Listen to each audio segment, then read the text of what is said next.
So, ibig sabihin kailangan may guard rails or handrails sa magkabilang side para may protection laban sa pagkahulog. So, and it must be extended a minimum of 24 inches past the surface edge. So, ibig sabihin naman, kailangan naka-extend ng at least 24 inches lampas sa dulo ng trench para stable at hindi madaling madulas o mahulog ang dumadaan. So, as shown in the picture, this is the proper and safe design of the trench crossing. So, next one is vehicular traffic safety and underground utilities. So,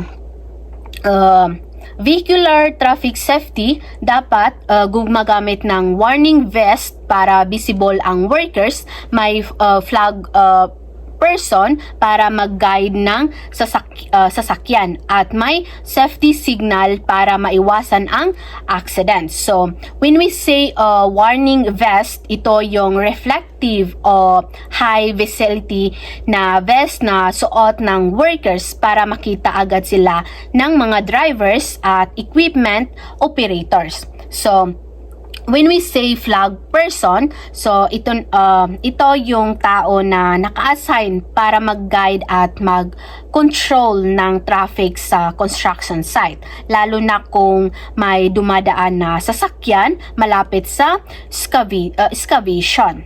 And when we say safety signal, ito naman yung gumagamit ng hand signal, flag signal o traffic sign para makapagbigay ng malinaw na instructions sa mga drivers at workers para maiwasan ang accident. So, sa underground utilities naman is importante ang location at protection ng linya gaya ng tubig, kuryente at communication lines. Kailangan alam natin kung saan ito nakalagay bago maghukay para maiwasan ang damages. So, when we say location, ibig sabihin kailangan muna natin alamin kung saan nakalagay ang underground utilities tulad ng water pipes, electrical lines, at communication cable bago magsimula ng excavation. So, when we say protection, ito naman ay tumutukoy sa measure or paraan para maiwasan na masira o ma-damage ang mga utilities na ito habang naghuhukay or nag-excavate. So, pwedeng gumamit ng barrier, proper marking o safety digging practices para maprotektahan ito. So, halimbawa, kung hindi natin alam ang location ng electrical line, pwedeng ma-damage ito at magdulot ng electrocution. So, now let us proceed to groundwater control. So, there are different methods using in controlling groundwater during excavation. So, first one is we have sump pumping. So, ito yung method kung saan ang tubig sa hukay or excavate is tinatanggal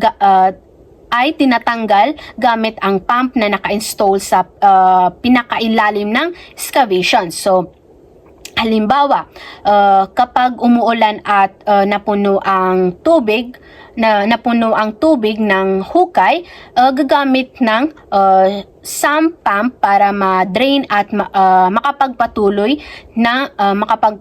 ang trabaho. So, second one is we have single side well point. So, ito ay ginagamit kung saan isang side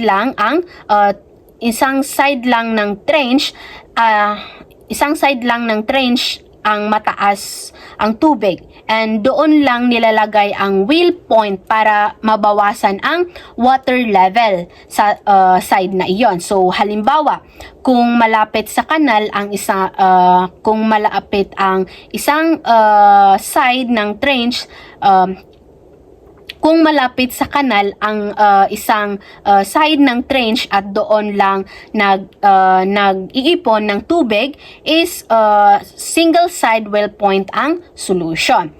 The third one is we have the double side well point. So ito naman ang ginagamit kung parehong side ng trench ay kailangan kontrolin ang tubig. So nilalagay ang well point sa magkabilang side para mas balance ang pagbaba ng tubig. So halimbawa, mahahabang trench. So trench. So yung parehong side ng trench ay lahat basa at malapit sa groundwater, is double sided well point ang ginagamit para sabay ang pagbaba ng tubig. And lastly, we have the well pointing. So ito yung mas advantage na paraan dahil gumagamit ito ng maraming maliliit na balloon o wheel points na connected sa pump.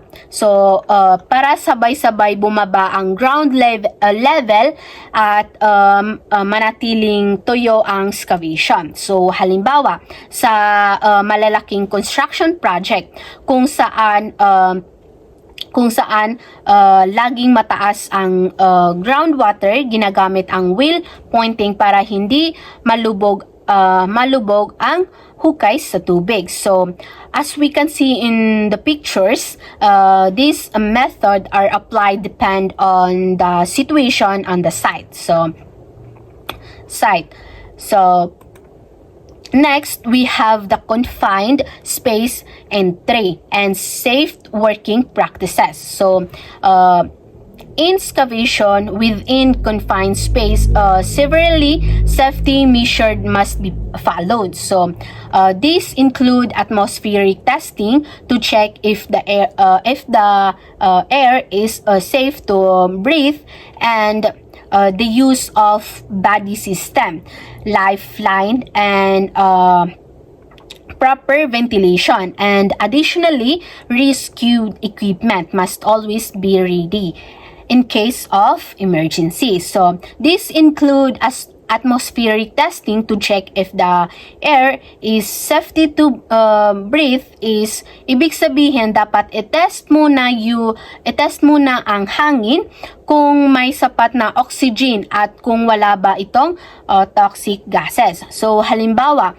kung walang atmospheric testing, pwedeng pumasok ang worker sa trench na kulang pala sa oxygen. So magdudulot ito ng suffocation. So the use of body system is ibig sabihin hindi pwedeng mag-isa ang workers. Kailangan may kasamang isa pang tao na magbabantay o tutulong in case of emergency. So halimbawa,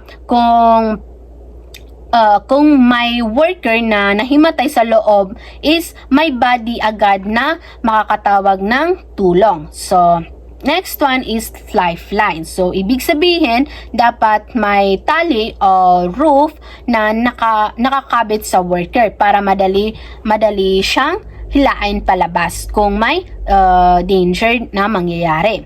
So next one is proper ventilation. So ibig sabihin, kailangan may daloy na sariwang hangin sa confined space para hindi maipon ang usok or harmful gases.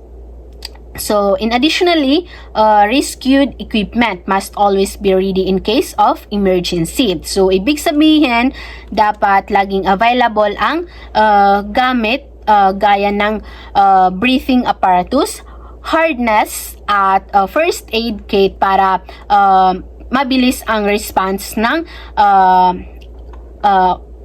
mabilis ang response kung may accident. So for the safety working practices, there are rules to follow. So prior to open, during operations, during break time, handling materials, and guard rails. So first one is prior to open. So prior to open, inspect must be done. So ibig sabihin, bago simulan ang excavation, dapat muna itong ma-inspect para makita kung safe ba yung lugar or yung place. And next one is during operations. So safety monitoring must be continuous. So habang may excavation work,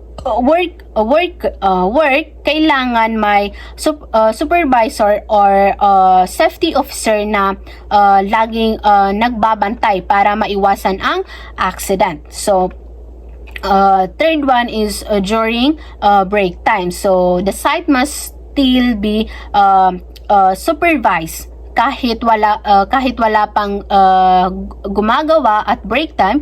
Hindi pwedeng pabayaan ang site dahil may chance pa rin ng danger tulad ng soil collapse. And next one is when handling materials. Safety must be ensured. So kapag nagbubuhat o naglilipat ng mga materials, dapat may tamang paraan at equipment para maiwasan ang injury. And finally,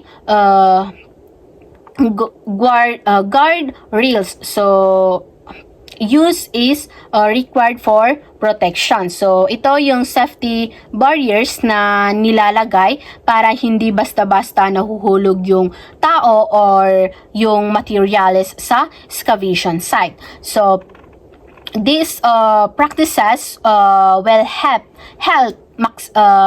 minimize risk and keep workers safe.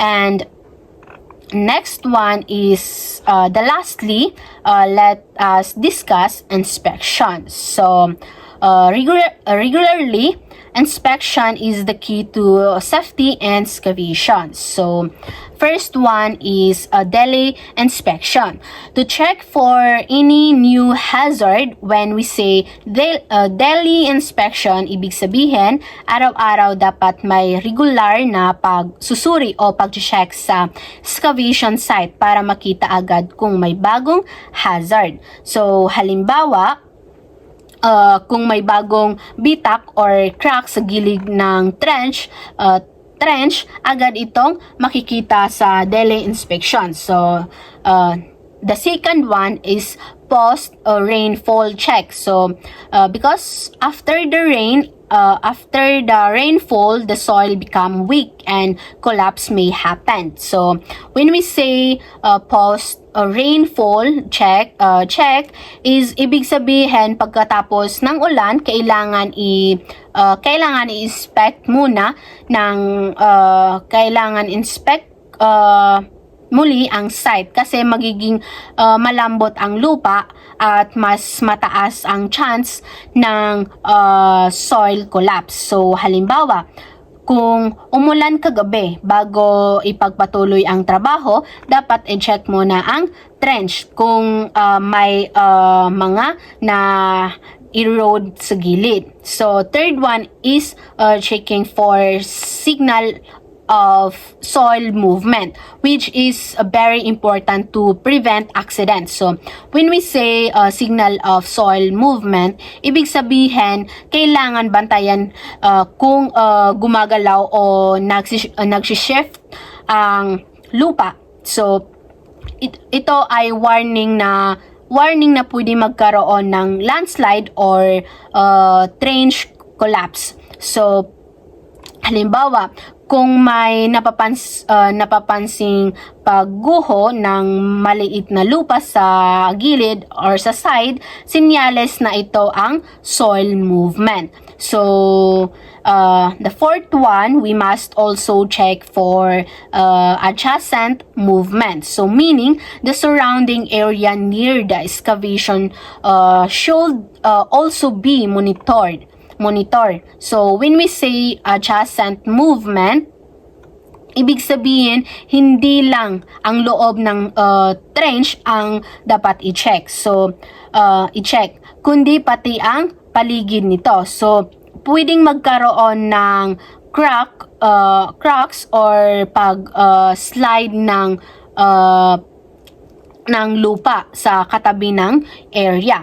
So, halimbawa, kung may building o poste sa tabi ng excavation, dapat siguraduhin na hindi ito gumagalaw o naaapektuhan ng paghuhukay or pag-excavate.